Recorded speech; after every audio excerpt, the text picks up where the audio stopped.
কাল রাতে কিছুতেই ঘুম আসছিল না, কি করি? একটা নতুন সিম কার্ড কেনা ছিল আমার কাছে, সেটা মোবাইলে সেট করলাম। আমার বউ বাপের বাড়ি ছিল, আমি আননোন নম্বর থেকে মেসেজ দিলাম আপনি বাড়িতে নেই। সেই সুযোগে আপনার বাড়িতে এক ভীষণ সুন্দরী মহিলা একটু আগেই ঢুকলো। আপনার হাজবেন্ড মনে হয় আপনাকে ধোঁকা দিচ্ছে, ইতি আপনার শুভাকাঙ্ক্ষী।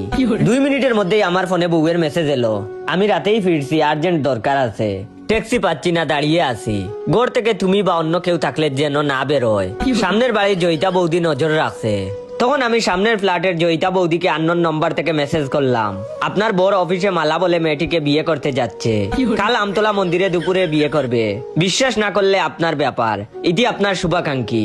একটু পরেই ওদের ফ্ল্যাটের চরম হইচই, বাসনপত্র ফেলার আওয়াজ শোনা যাচ্ছে।